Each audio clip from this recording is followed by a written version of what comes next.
Hi guys, vandaag ga ik mijn best doen om Engels te praten. We gaan het hebben over helende tabak, de army, kunst, UFO's, die hele tory. Ik ben met een van de originals van ons team waarmee we met de podcast zijn gestart. Hij praat Engels, dus ik ga mijn best doen om het gesprek te voeren in het Engels. Let's talk. Zijn naam is trouwens Keoni, wright? En hij is een topper. Uit Paramaribo, Suriname. Dit is de Dave Podcast met Dave van Aerde. Keoni, welkom. Dave, it is a pleasure to be here, brother. It has so been weird. a minute. It's so weird.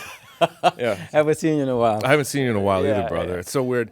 And we're going to speak English on this podcast too. I'm going to do my best. Yeah. Okay. Yeah, we're going to try because my Dutch, much respect to the Dutch language, but I just don't have that part of my throat yet. No, it's the Yeah, most I don't have difficult that part of language my in the throat. world. We don't grow that part in America. Yeah. Yeah. You know what I mean? Sounds like I'm drowning. Yeah. Yeah. That's why I love it when you're here, man. You always bring a certain vibe into the studio because you're part of the original team of the podcast. The original. I'm the semi-original producer of the Dave podcast. So if you go way back, everybody, I know we've done 1 million views, but if you go back to the first, couple dozen episodes. Yeah. When we were getting like 500 views and 200. like, we got 200 views, man. 200 people clicked on this. And they're wonderful podcasts, but we just had to build a team and we had to figure it out and the patience. So I'm going to be honest with you, sometimes in America, so we'll talk about it, but I'm an artist. I also work in film and I do visual arts. But sometimes when I'm in America, when I'm in New York City or Hawaii, I click on the Dave podcast. Yeah. And I won't necessarily know what people are saying, but I just watch the opening and I listen to you say, let's talk. Yeah. Because if there's two things that still exist from my time, it's the design of the logo, the opening music, the DVA baby, and let's talk. And you can understand let's talk, so that's a plus. Yeah, it is. You know what I mean? Yeah, it is. And there were so many times in the studio where I just straight up lied to you and I was like, I got the whole thing, bro. I understood everything everyone was saying. It's wow, what a story. What a story. Yeah. So, but what I'm really happy about is like you, one day you've got to either write the book or do some seminars because what we had to do in the beginning was be patient. Yeah, very patient. Very patient. A lot of people didn't even understand the concept. Yeah. And now 1 million views and you're getting so many views and opening it wide up. Yeah. Yeah, still not everybody gets it because I told them the idea is just like we're underneath a mango tree and having fun, like it's not a regular interview. Yeah. And I'm the type of person that likes to laugh shit off. Oh yeah. So even if they talk about murders, I'm like, whatever. Yeah. It's an extreme example, but still. So there's a lot of people like, yeah, why do you laugh? Why do you always laugh? But that's my character. That's your thing, how man. I am. But in real life, I also laugh about everything. Yeah, man. That's Even how you when I'm cope. mad, I'm like, you want to fight? You Let's know go. what? Let's go. Let's go. I'm more like, hold on while I go to my car. I gotta get something. I gotta get something out of the glove box. But I'm packing, so don't worry about I that. know you are. It's Suriname. Yeah, it's Suriname. So on my way over here, so just so everybody knows, I've been coming to Suriname since 2017. Yeah. And really, this is like, I find Suriname to be the cradle of my creativity. Always been an artistic guy, always been a creative guy, but things didn't really start opening up for me until I engaged with Suriname, with nature, with the people, with the culture. And I've been hooked on phonics ever since, man. Yeah. Yeah, but Yeah. I think that you're certainly an add-on to Suriname. Speaking English in front of a camera is way different than speaking English in private, man. Yeah, All of a 100%. sudden. Yeah. That's why this is welcome to the Keoni Wright Show. We'll be back after these messages. Now, Okay, let's dive into your story. We're going to talk about a lot of different topics today. yeah, man. The Army. I want to start with that one. Well, first of all, it was the Navy. The Navy. Yeah. Shit. The Army sounds a lot Guns cooler. and military, Yeah. so to me it's the same. Yeah. The Navy. So I did about 9 years in the Navy. I usually, if you talk to me in private, I'll say I did a decade. You know what I mean? As I catch a Add extra I catch year. a 6-inch fish, then it's not stolen valor. It's just an estimation. So yeah, did about a decade in the U.S. Navy, and what makes my service in the Navy very unique from a lot of people I know and you might encounter is that right in the middle of that span of 10 years, I had cancer. Yeah. So I kind of got pulled out of the regular military thing and got brought into the medical thing. And although I'm not a combat veteran, I am an Operation Enduring Freedom veteran, which is kind of like the global war on terror. I did a lot of my operations and operating in Southeast Asia, so like training and stuff like that. You know, I didn't see any combat or anything like that, and I was just about always on a ship, you know, sometimes assisting the Marines with launching off the ship. But honestly, the work I did, so like if you're a Navy SEAL, your instructors are, when you're in school, your instructors are constantly yelling like, you need to be a killer. You're going to be a killer. For the stuff I did in the Navy, they were like, you need to learn how to use a printer. You know what I mean? Like I was a PowerPoint warrior. I worked as an analyst and, you know, yeah. So that's pretty much what that was all about. But still, in the fight, man, one team, one fight. That's what they say in the Navy. But I have this view because I was pulled out of the regular military thing and I went to an Army hospital to get my treatment. I had testicular cancer. Right? You're the one ball wonder. One ball wonder, baby. I live in now one ball. I live in now one ball. I live in now one ball. Yeah. You know, so I had a whole year long. I know cancer's funny, Dave. I know you're just laughing it off like you said. It's about the one ball. Yeah, I know. You brought the slogan, I live in now one ball. Yeah. Well, it's one of the reasons I run faster, you know. It's one of the reasons I run faster, and it's you know, I can cross both legs without any incident. You know what I mean? I'm also left-legged. But getting a little bit deeper,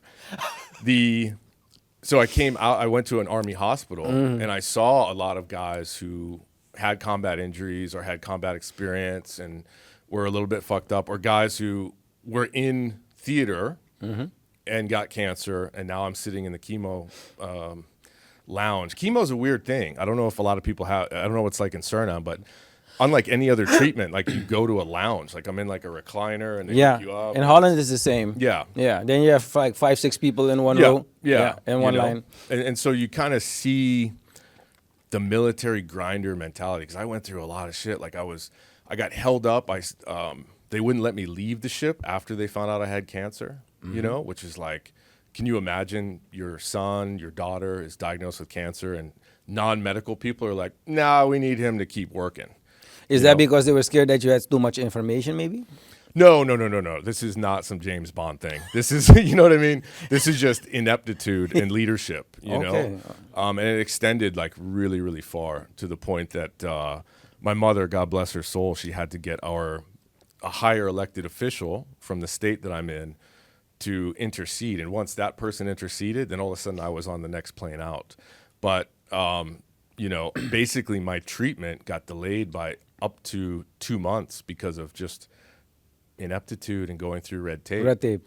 And so, yeah, and then it just kind of continued as I went and received chemo. I mean, like the disconnection, and you really kind of look at it and you're like, you know, they always say like, hey, you're in the military, you're just a number, you know? But you are. When my experience being pulled out of there, going through chemo, it's like, you are just a number, you know, to the point that all along my treatment, they were like, no, once you get done with your treatment, you'll be fine and you can go back to service and go back to, you know, deployments. I finish up, I get healed from the cancer. It was a very long process. I mean, I had my testicle removed, 6 rounds of chemo, still had cancer, massive surgery to scoop the cancer out in my stomach. So from a distance at the beach, it looks like I have abs, but it's actually a huge scar, right?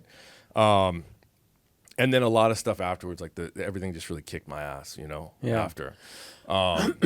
And yeah, they were like, oh no, yeah, you're done now. And I was like, well, what happened to once I get better, I can stay?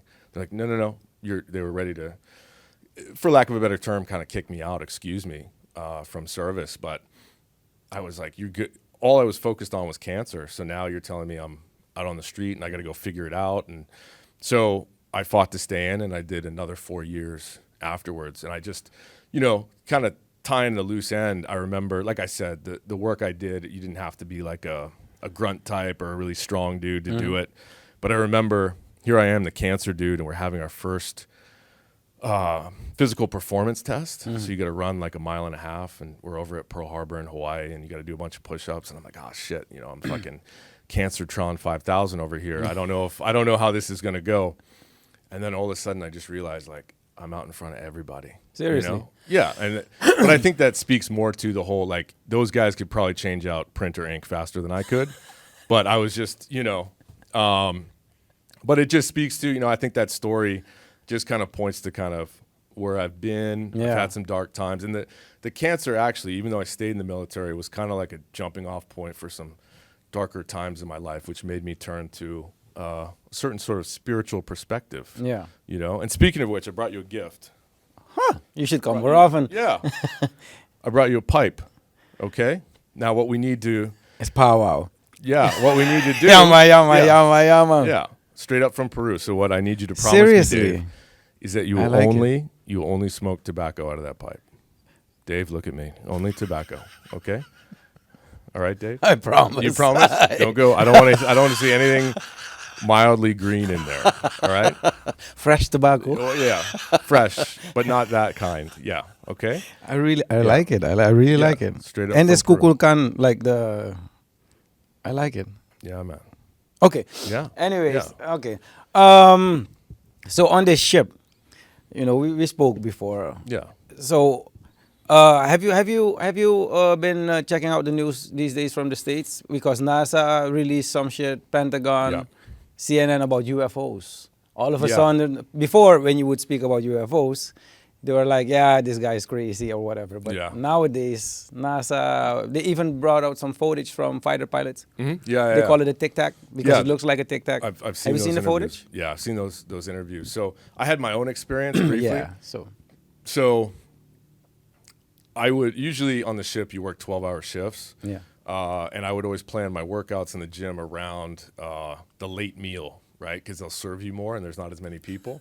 So I go down there and I'm just like, abusing the meal policy. And this dude comes in, he sits down. I kind of knew him. So once you're on a ship for a while, you kind of know people by face. Yeah. It's like a community. Like you're living in a little town. How many people are on this ship? Above 2,500, more than 2,500. It's like Paramaribos on that ship. Yeah, kind of. Yeah. Kind of, right? So you don't necessarily know people, but you know faces. You say, what's up? This dude sits down next to me and he's like, oh man, they got an air contact off the port bow. And I'm like, what the fuck do I care about an air contact off the port bow? I'm just digging into my rice and chicken. And he's like, no, man, it's weird. Like, you should come back and look at it. And I was like, all right, I'm not doing shit. So he takes me back there. So just like any, maritime rules are maritime rules. So you have people on watch constantly that are looking for this, looking for that, making sure you don't hit icebergs. An iceberg. You know what I mean? Yeah. I did the Titanic a couple times off the back. Yeah. But that's another story. That's the other side of the Navy. Was the guy holding you from behind? That's the village people Navy that everybody knows about. In the Navy. So I went back there, and this is I won't tell you where the ship was or what part of the world, except to say it was Western Pacific. But I don't want to talk about where it was exactly. But I look up in the sky. So it's like 1 a.m. maybe. I look up in the sky, and there's this thing not that far away that is like just spinning, and it's all different colors, and it's and it, almost like a. Have you ever seen like a dreidel? They use it around Jewish holidays. Like they spin it with a rope also? One of those two as well. Yeah. But what you're talking about is appropriate also for what it was, right? Okay. Like a disc? No, this is like not a multi-sided. It's got probably got 6 sides, maybe 8 sides. So it's like an octagon, but it's long and it's just spinning. And the first thing I thought was, okay, that's some sort of satellite and it's just nighttime and you're getting light reflecting off it. But it's just hanging out there, and it's one of those things that's like cemented in my mind. And there's probably 10 of us just looking at it. We just sat there and looked at it, and I mean, it was you didn't feel like you were under threat. Yeah, you're just like, holy shit, I've never seen anything like that before. So that's my UFO story. And but apparently, guys that have that job, a lot of them would have like lots of stories. Oh, I always see shit all the time. But this is back probably circa 2007. Yeah, but a lot of people don't want to talk about it because as soon as you open your mouth about it, you're like, okay, this guy's nuts. Yeah. You're seeing things or whatever. And what's crazy is the ship must have been tracking. Like that's maritime operations is like a big thing. Like whether you're on a tanker or whatever, you got to kind of know what's around you. So I wonder what higher ups on the ship were, how they were processing it as well. But Oh yeah, because of course they can see anything on the how do you call that radar? the scope, The scope or and you're whatever. also getting the calls from people, to tell them what they're seeing as well with their eyes. So yeah, it's always been something that it's a unique story, but yeah. So I had this. The reason why I brought it up is because I think about 7 or 8 years ago, I was at the Ringweg, and I saw this green light come down, and then all of a sudden it went away really fast, and it lit up the sky. Everything was green. But I just left a friend of mine's house. I'm like, what the fuck? So I called him like, Jeff, did you see what I just saw? He's like, yeah, but let's never talk about it again. And I think that's the kind of mentality that a lot of people have. Yeah. So if there's any Surinamese people that have encountered anything, have been abducted, please come to the podcast. Yeah. I want to talk about it. Yeah. Even if you're lying. Yeah. Those are the better stories about UFOs, is if you're just bullshitting the whole time. And I know you Surinamese people are good storytellers, so come on down. I back you. Yeah. No, but seriously. So because the weird part is that they put it out in the news and still nobody really reacts to it. It's so weird. Yeah. Even in America, it's like it's almost like they're trying to ingrain these things in just like the mainstream, right? Yeah. Because where I was just back in America. My father passed a couple weeks ago, and I left Suriname to go back to the United States. And I come from a pretty small town. I'm probably like the most mixed person there ethnically, possibly they've ever had, my family. And I went back and I was so amazed because I kind of think about where I come from. It's like this quaint little place. And then it's like, holy shit, a lot of people here are on meth. I heard it's a real big problem. And right so now. it's like we're like, a lot of people are looking at the UFO thing, but I'm looking at the meth aliens who are, and look. I saw the footage. You have whole streets full of meth heads right now. Yeah. And every day they have like 20 overdoses on the street alone. Yeah. Or more. And if you look at the place that I'm from, like very quaint, not a lot of violence, I could never have imagined growing up that there would be that issue. And I don't want to make jokes about it. To me, it's actually, with the spiritual work that I do, I feel like it's just sad, and those people need real help. It is. Yeah. And the thing is, now they lace like cocaine with it. So it's not only the thing is maybe they don't even want to use meth. Yeah. But they put fentanyl. At the moment, it's a fentanyl problem also. And what they do is they make super coke out of the cocaine with fentanyl. If you add it to it, it's Coke 2.0. Yeah.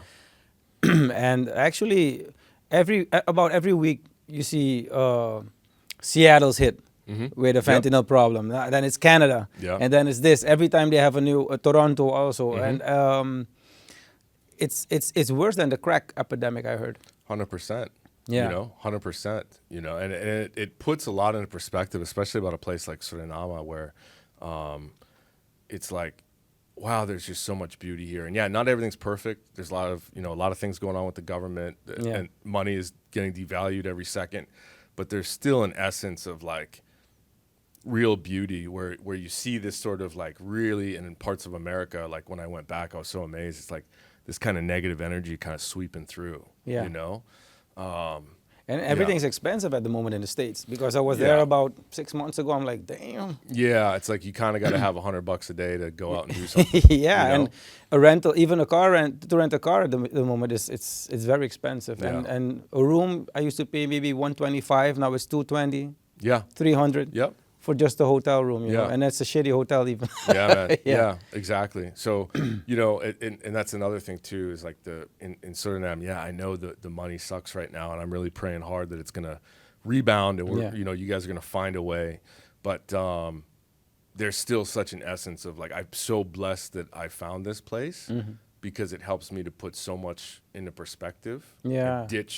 Like I've ditched a lot here. Like the first few years I was coming here, I was ditching a lot of bad habits, ditching a lot of whatever, and just connecting with the bush, man. And that's, So when you, does this also give you an extra edge because you're also an artist? Yeah. And you have a world tour at the moment, or are you? Yeah, so I have a show that just opened. It's a small group show, so I'm one of 3 artists. Okay. It just opened in Zurich, Switzerland. So Okay, this is my nice. first show in Europe. Yeah. 2023 has been awesome because now I look at my calendar and it's like art this.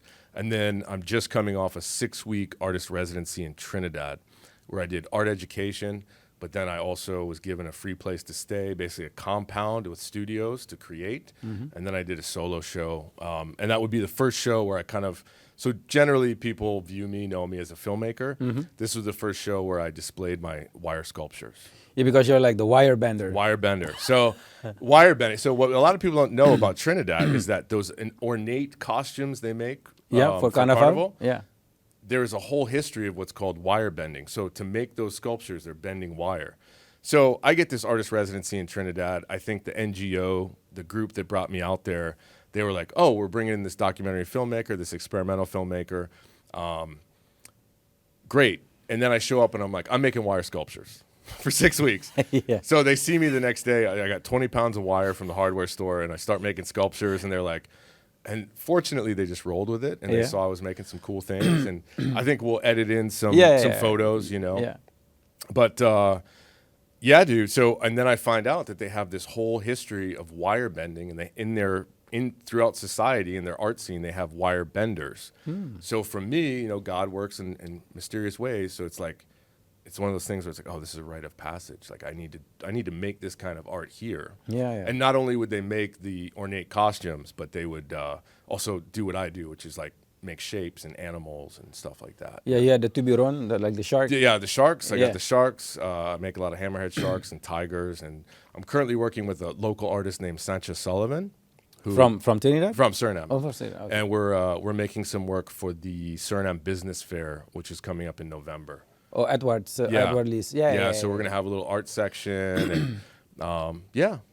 So, what type of wire do you use? Because if you use copper, the junkies are gonna jack your shit. Oh yeah, man. No, I have to be junkie proof. I have a thing about materials, so I do not use exotic materials. The materials I use, you can go down to the hardware store and buy yourself.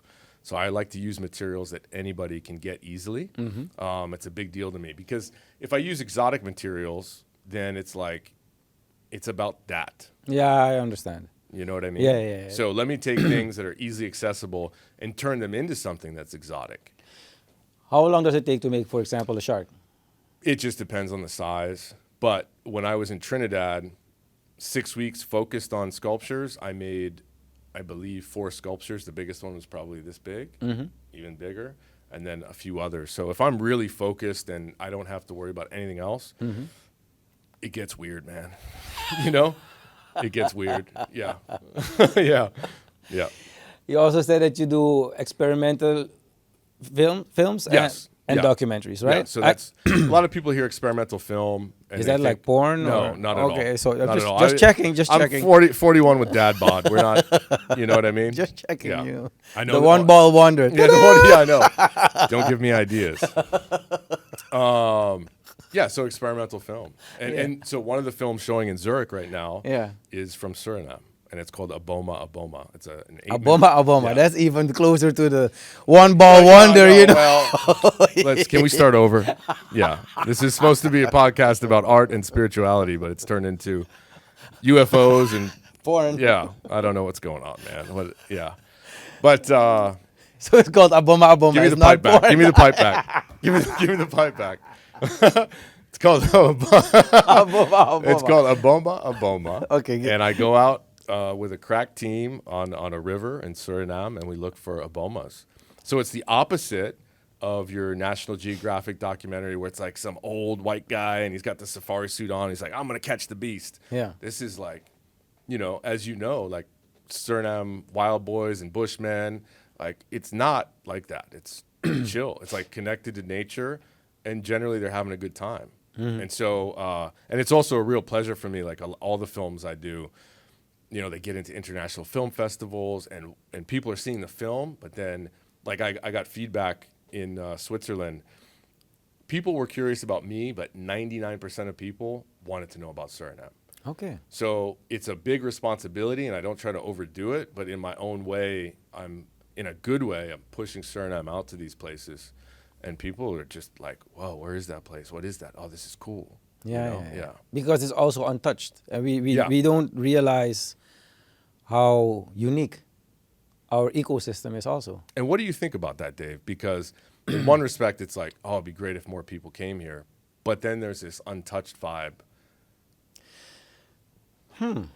That's a good question. Yeah. There's two sides. Economically, I would be like, great. Yeah. But if you look, if from nature's perspective, stay away. Mm-hmm. Yeah, Yeah. I think it's the best, because I don't know what it is about people, but so you come into an area and the first thing we think about is, let's clean everything up. So everything's made perfect and you're like, I don't want it like this anymore. Yeah. They start chopping down every tree, they take out everything that nature Yep. put there, and then they change it. And then you put concrete buildings and they're like, okay, and now I'm in a concrete building. So it's so weird, our mentality. And we always think that we need to change stuff that's already perfect. It's Yeah. been like that for ages, and still we fuck it up. So maybe it's better. I think that Suriname is blessed that this is not the capitalist Dave speaking right at the moment. But if from nature's perspective, it's I think Suriname has always been blessed by not being discovered. Yeah. You know, we're looking for oil and everything. Every time it's like, we found oil, but not the how do you call it? The jackpot. Yeah. Or with bauxite, it's there, but it's too far to get it. Yeah. You know, so every time you're like, maybe we're blessed as a country. I think so. I think there's like a nice protective cover over it. Precisely, because the true wealth that we have is Mother Nature. Yeah. Because if you look at it, like also medicine you can get out of it, but instead of chopping down the trees, harvest the trees. You know, so that's I hope that once we get there as a species, Yeah. because right now I think we're acting like little spoiled brats. We have so much to play with and we don't appreciate anything. But once we grow as a species, I think that I hope that then we get rediscovered Yeah. for economic reasons. Yeah. Discovered the right way. Yeah. Conscious tourism. Precisely, because I go into the bush a lot, you know that, and I cannot say not too much, but you know I'm gonna go into the interior for a couple of weeks to do a documentary also. Yeah. And what I notice is that it doesn't matter how far you go, you still see traces of plastic, or cans of motor oil or whatever. So it's always like, fuck, is it such a big task to bring your shit with you to the city, you know? So speaking English in front of a camera is still difficult. No, Anyways. you're good, man. You're no, very I have to good. think too much. No. But still, it hurts and it annoys me. Do it the American way. Don't think. Yeah. About anything. Yeah. So it annoys me a lot. So before I used to go with a guide, and then the boatsman would just put motor oil in and then throw it out of Just the throw boat. it out. Yeah. Bro, the boat was too small. I would pick a fight. Yeah, man. Yeah. Yeah. So to answer your question, maybe it's because we think that wealth is money and that's just paper. You know, you can't do anything with it except get shit you don't really need. Yeah. But true wealth is Mother Nature. So maybe it's best that we stay like this for a while. But it's tricky with the money thing. So I belong to an artist collective called the Ministry of Post-Collapse Art. They're out of Europe. And one of the things, what is post-collapse? A lot of people think about like 1989 and the Berlin Wall and that sort of thing. But collapse is also like the Civil War here. But collapse is also waking up and going, oh shit, 2 years ago, the exchange rate was 685. And a year ago it was 24.50. And today it's 37.70. And you're watching your money, like this is stages of collapse in people's lives. And I think, I don't know a lot about how people respond to that in Suriname. I get the feeling that a lot of people are not kind of left in the dark because of like the strong family connections. Yeah. And you wouldn't see that in America per se. But I also, I think about that. I think it's important to have conversations around that. Not driven by an American guy, but to think about okay, how are people really coping with what's going on with the devaluation? Not pretty well, I guess. If you look Yeah. at the crime rate, it's gone up. Yeah. And also, I think that people are very agitated in traffic. Mm-hmm. And if you go to a party these days, your house life, Really? struggling in the economy. It's always about the economy. Yeah.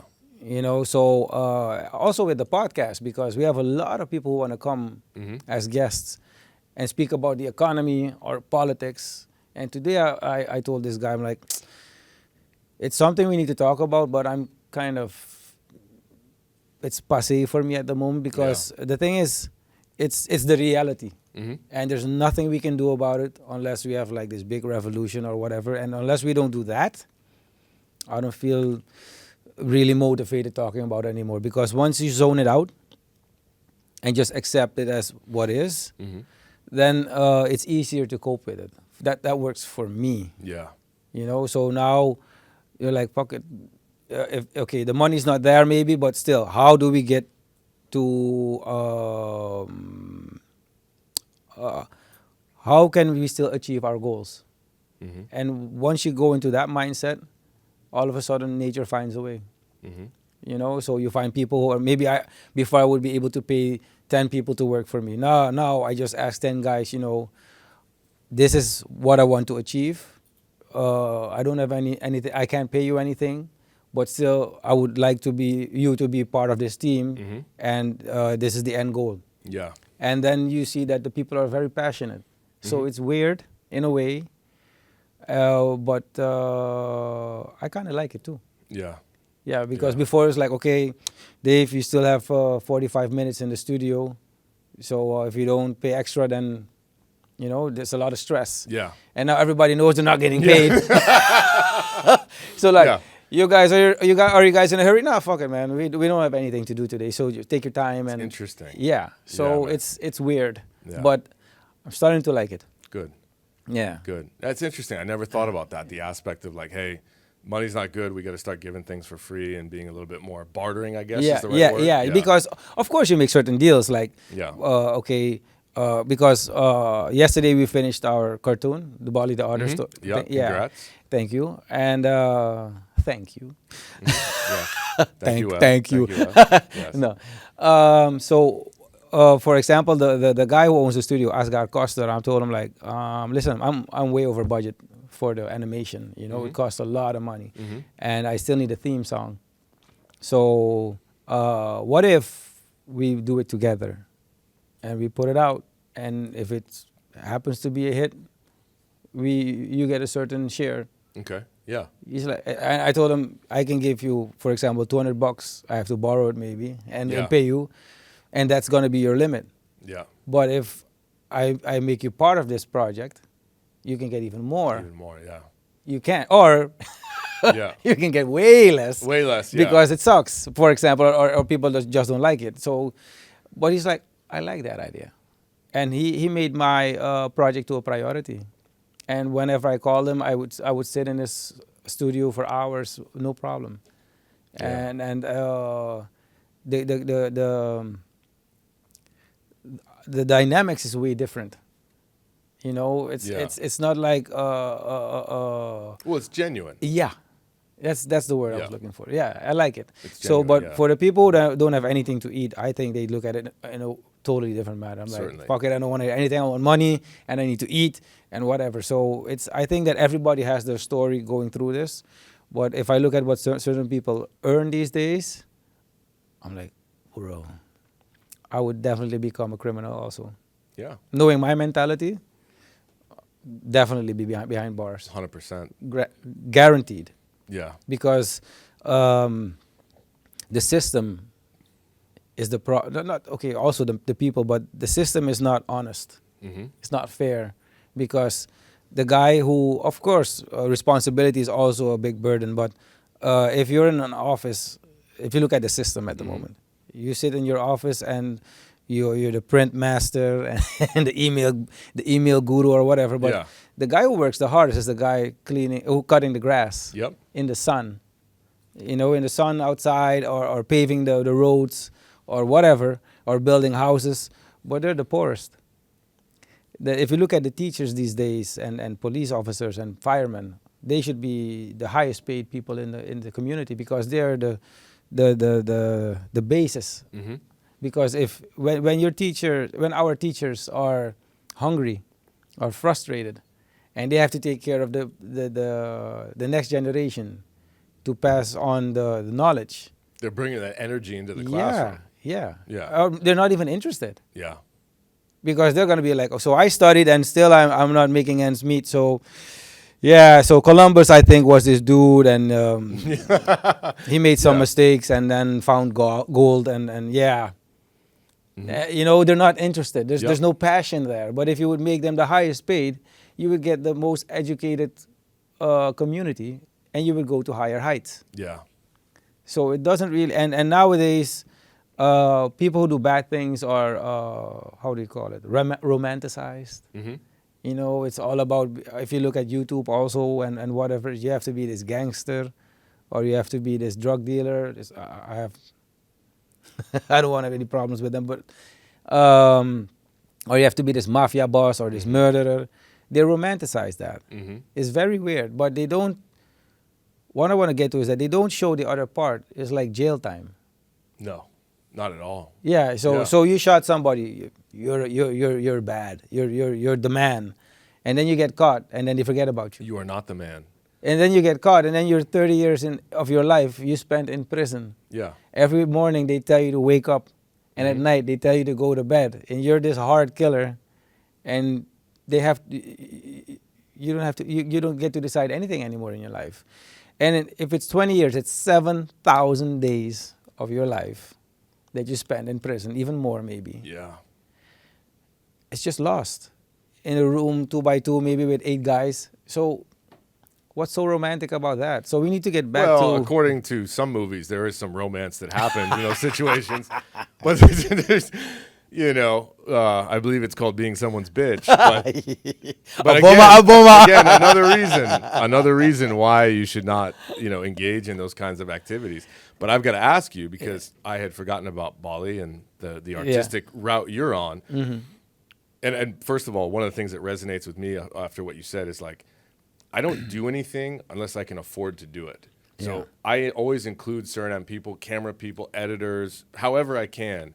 But I actually try my best, because I'm not a rich guy. Yeah. But when I embark on a project, I want to make sure they're going to get paid appropriately. You know what I mean? And it's important, if I'm going to make things in Suriname, to have Surinamese people involved. But the question I want to ask you, talking about the crime and everything else, where do you think art can fit into everyday people's lives? Is it just like it's easy when you're doing okay for yourself to say like, oh, art is what people should be doing when you're already doing okay? Yeah. Or how do you think that can maybe not solve all the problems here, but open up a world for people? So I think that if you look at, for example, rappers, the big artists, usually they're people who have a lot of trauma. Yeah. Yep. And they express themselves through art. Mm-hmm. So people who do theater or whatever, they've experienced something. And especially men, they don't know how to talk that well, so amongst each other, because of ego and testosterone. So art can definitely be a gateway to vent. But the problem is that they measure wealth of a country also through art and plays. That the better the economy is, the more time people have for these things. Mm-hmm.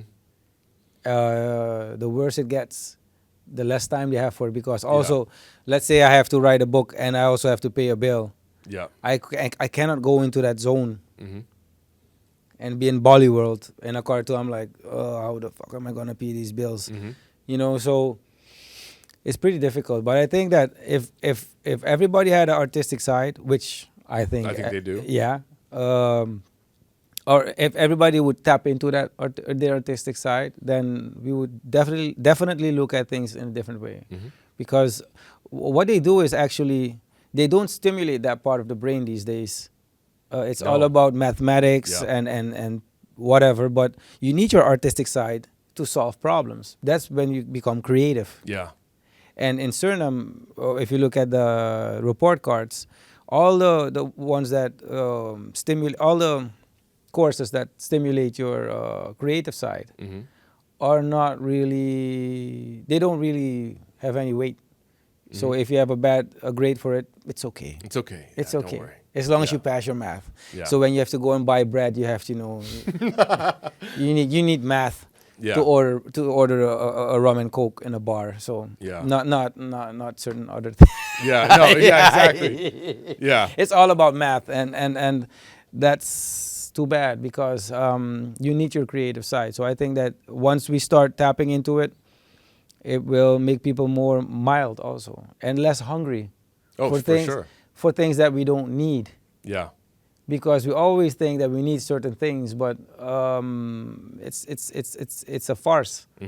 It's, for example, social media.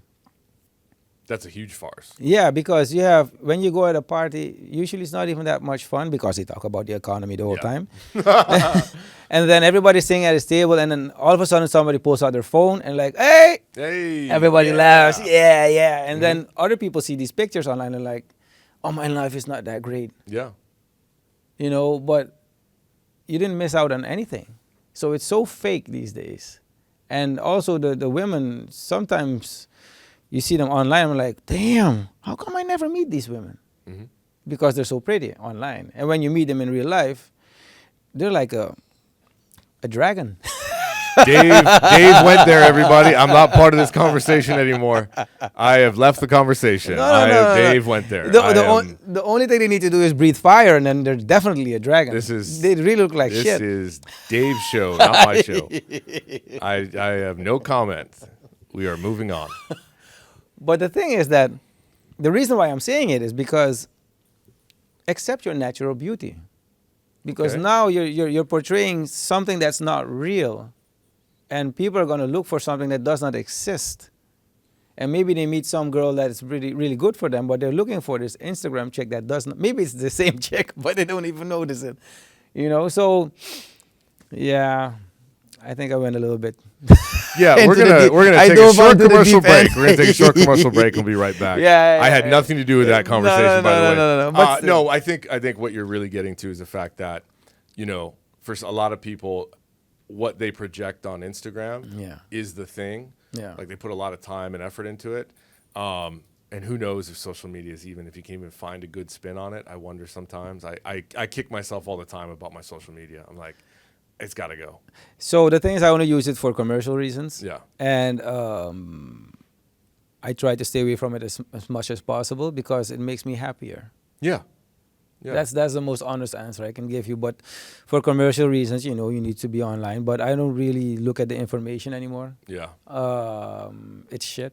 Yeah. And if you put something positive, you get like 10 shares. If you put something negative, 1,000. 1,000. So or you get those random sex sites that like respond. You know, yeah, like, Obama. Yeah, weird to know. But you get 3 genuine likes, and then it's like Tom G 6969. Yeah. It's like, it's really weird. And then you get like advertisements, and it's just so strange, man. Yeah, but art is definitely something that we can use, especially, but because if you look at certain programs also, is that when you have people who are traumatized, children, war childs, they let them paint. Yeah. And then when you look at the paintings, actually it's pretty sad. Yeah. Because if you look at the paintings, you see people shooting, people dead on the floor. But it says so much, because then you know what's on their mind, and then they can start to address the problem properly. Yeah. And so maybe you can implement it into start teaching the president how to paint something.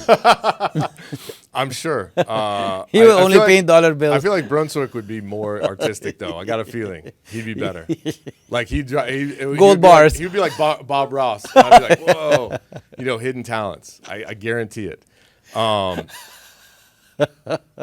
was I going to say to you? I was going to say so I'm somebody also, one of the things that people don't understand is like the work I do here opens me up to the region. Yeah. There are so many things that Surinamese artists could be tapping into in French Guiana particularly, like big time, Trinidad especially, Jamaica throughout. And I think that's one of my missions in life, or kuleanas as we say in Hawaii. One of my kuleanas and missions is to like help artists here see that they can get their work shown other places, and not just have it shown, but take advantage of different opportunities. Like, there is so much, because it's a French colony, and we can say what we want about that, because they're dealing in, you know, like everybody there is from Paris. Yeah.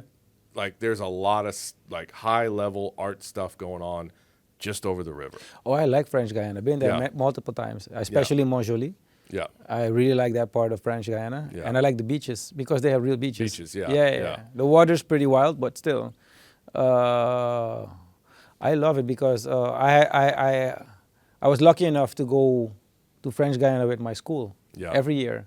And because I wouldn't pass every year, so that's why I got to go more often than than normal students. Yeah. Yeah.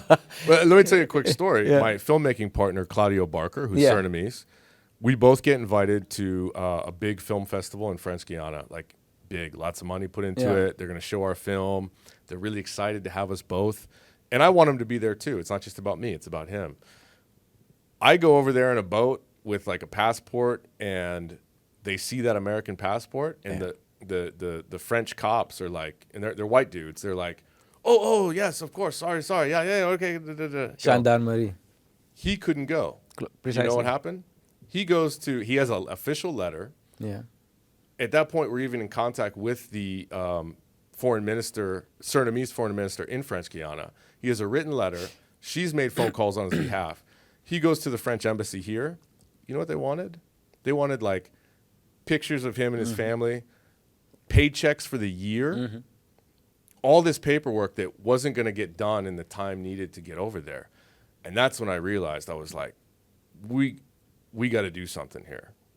And he ended up not being able to go because the French embassy wanted proof that he wasn't going to run away, even with an official letter. Yeah, so even if I want to go to Holland, Yeah. I have to give, because if you work for a company, for a boss, the chances of you getting a visa is bigger. Yeah. If you own your own company, you have to give them 3 years of banknotes. Yeah. I have to This give is them for a trip, whole though. map. This is for a 3-day trip. Yeah, though. but that's how we are treated. Because I've experienced that. I was in Panama in September or in October, and the guy who took my passport, Panama. We have a straight flight to Panama, so still, I went to Panama like Suriname, but I came from Cuba. Yeah. So I was going from Cuba through Panama back home, and he's like, Suriname? I don't know this country. Sit there. Wow. I'm like, it took me 2 hours to get out of the airport, and it was in transit flight. Yeah. Yeah. I'm like, seriously, I just need to stay there for 1 day and I would get home after that. And so it's very, in Aruba, they took me out of the lane one time also, and the flight got delayed for 45 hours because I wanted to go to the States. My little sister lives there. Yeah. I once, multiple times, okay, I'm pretty tatted also, so maybe that's why I fit the profile. Yeah. But if you look at my passport, I travel frequently, so I'm a frequent flyer. So why would I stay in your country? I'm going back home. Yeah. But we're treated like what you see in India, parias. And even one time they're like, Surinamese people, this line.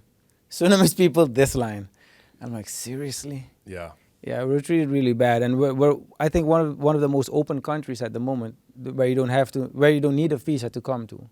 Yeah, you just need a tourist card. You just So get I online. mean, like, we're very open to the world, but the world is not open to us. And I hope that our foreign ministry stresses the other countries a little bit more about this treatment. And by the way, shout out to the Ministry of Foreign Affairs. I'm trying to get an MKV, so if anybody can help me get a long stay visa. I'm an artist. I'm doing good things here. Let's make it happen. Thank you. Yeah. I just wanted to throw that in. Yep. You know what I do like about French Guyana? What is the sad part is that we don't realize that Europe is next door. Yes. Europe is next door, and Next we're door. looking to doing business with other countries. But okay, it's pretty difficult to tap into the French market, to be honest, Yeah. because it's you can't really do a lot. They protect their market really, really good actually. Yeah. You can't export shit. It has to go to France through France. to French Guyana. Yeah. You can't just send rice or whatever. Wow, I didn't know that. Yeah. It's pretty difficult to do business with them. I think it's time to try to, change that. Yeah, but some Frenchie is making money off of it, so I don't think they're really. And they're a lot like Americans. You're an American, so I'm not going to say it. No, it's okay. It's okay, Very territorial. Yeah. And you see the gendarmerie when they come there. Actually, the borders are the border patrol are usually Legionnaire Français. Yeah, they're from French. Yeah, but they're from the French Foreign Legion. Foreign Legion, yeah. Yeah, so those are different types because they're all killers actually. And I was there during COVID, and they were enforcing the they're laws. really they difficult were people. Enforcing the laws. And I saw a lot of parallels over there because they have the military bases. I saw a lot of parallels between my experience in America. Like you saw a lot of bumper stickers that were like, my other car is a tank. These like cheesy kind of things that military folks do. And but like you said, I think it's about identifying sectors that you can infiltrate. So if you see a sector, like I'm into the arts, if you see a sector in French Guiana, like approach somebody in the government, something, and be like, hey, look, how can we make an inroads into that sector, right? How can we make this easier? Because it's literally a 2-minute boat ride. Literally. You can even swim. You could swim. Yeah. I wouldn't. Yeah. Aboma. I wouldn't. Yeah. I wouldn't. Yeah. Did you guys find the Aboma actually? Okay. Spoiler alert. We made it look like we did.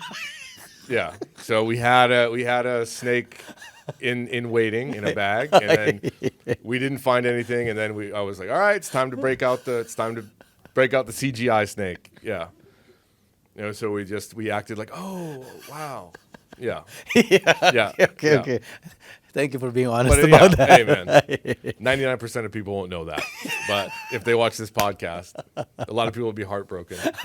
Yeah. So I didn't realize time flew this fast, but look at me. How much do we have left? What do we got? 5. 5? Let's talk about tobacco real quick. Yeah. Healing tobacco. Yeah. So one of the other things I'm opening up and doing, I talked a little bit about my dark period.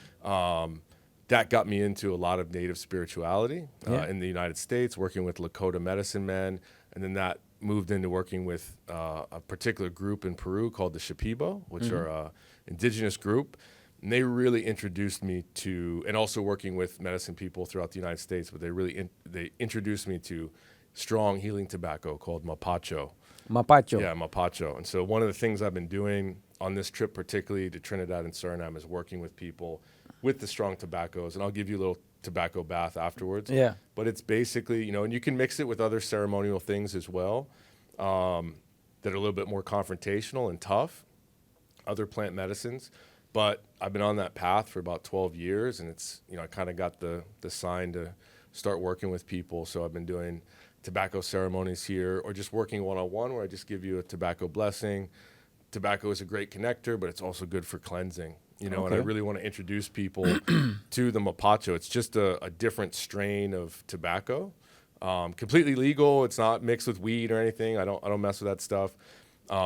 But especially when you combine that with prayer and a certain essence of spirituality, it's really strong. I had the opportunity to work with a young man who's a Carib the other week, and one of the things I love to do is, like, it might be real attractive to come work with, some gringo medicine man like me, try something different, that's you haven't really seen before.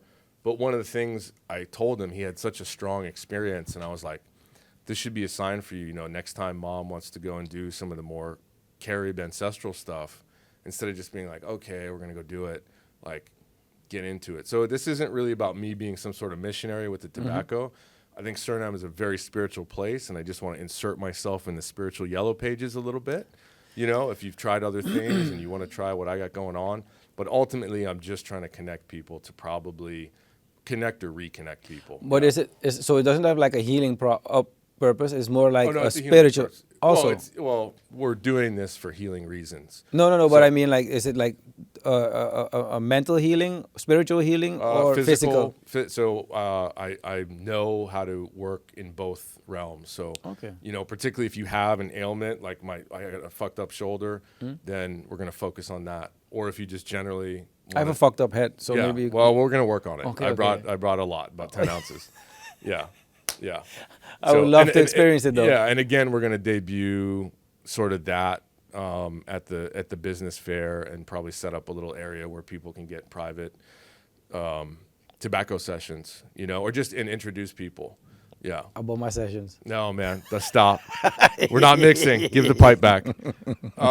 And then I'm also kind of, working with these plant medicines is about developing relationships. Yeah. And this trip, I've started to develop a really nice relationship with the blood tobacco, which is used here. Tobacco? I believe it's called blood tobacco. Blood tobacco. Yeah, so it's a natural tobacco here, very strong, but also incorporating that into what we have going on. I'm not sure, but I think planting tobacco here is illegal. Just the plants, the tree itself. I'm not sure because they sell a leaf, pretty expensive though. It's a big leaf. Yeah. And I know that you can buy it on the streets. If you go to Mahabir, I believe I'm saying that correctly. Mahabir, yes. They have so many types of tobaccos, including the blood tobacco. Yeah. And what's nice about that is this is not like casual smoking, by the way. Mm-hmm. I only, hit the pipe when we're in service and, ceremonially. But yeah, that's one of the tobaccos they have, and it's probably the purest. It's not being mixed with chemicals. So we're not smoking Marlboros and I'm blowing smoke on it. Yeah, because in the States or not right now, you have to put, the cigarette companies have to put an ad every 3 minutes, I think, to warn the people that the tobacco strain that they use now is 3 times more addictive than before. Before you wouldn't be as addicted as they are right now. Yeah. So you need to use the pure strains. Yeah, this is very pure. This is only pure, no chemicals. And like I said, it's got a little bit higher rate of nicotine, but to the indigenous folks in Peru, Brazil, other parts of South America, it's like the really great connector and a really good cleanser. So not something you want to just be smoking casually. When I'm in service, when we're in ceremony, when there's a real need, that's when we break Does it give you a buzz? Yeah, because it is stronger than even stronger feeling than the cigarettes. But when you combine that with the prayerful kind of meditative state, really put yourself in a zone, that buzz can really resonate as a little bit more. Okay. Yeah. So I wouldn't say it's a high. I would just say it's a buzz. It's a feeling that can permeate the body. And like I said, when we mix that with other plant medicines, then it's really showtime. Yeah. Nice. Yeah. So do you combine it with ayahuasca also? I do not. Okay. Obviously that's illegal, and I'm not shipping that stuff into Suriname. But in the jungles of Peru and some of the work in the United States, that's a really major component in ceremony. Yeah. Okay. Yeah. Is there something you want to say to the people?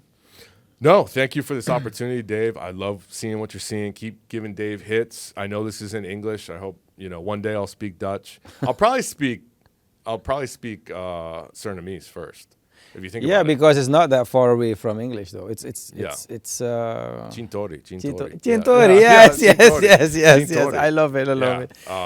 But I just can't say how much I love this place, and thank you for this opportunity to finally, after so many years, kind of have a platform and put myself out there a little bit. You helped build this. You helped build this platform, so it was my honor to have you as a guest. Thank you, brother. Yeah, man. Yeah. Mensen, tot de volgende keer. Eindelijk mag ik weer Nederlands praten. Hi, dankjewel dat jullie hebben gekeken naar het programma. En als jullie hebben genoten, ga alsjeblieft naar onze YouTube-channel. Share, subscribe, like die Tory. We zijn op Facebook. We hebben onze eigen website nu. www.thedavepodcast.com. Mocht het zijn dat je wil opgeven, omdat je een verhaal wil doen, dan kan je daarop geven. En tot de volgende keer. DVA, baby. Let's talk.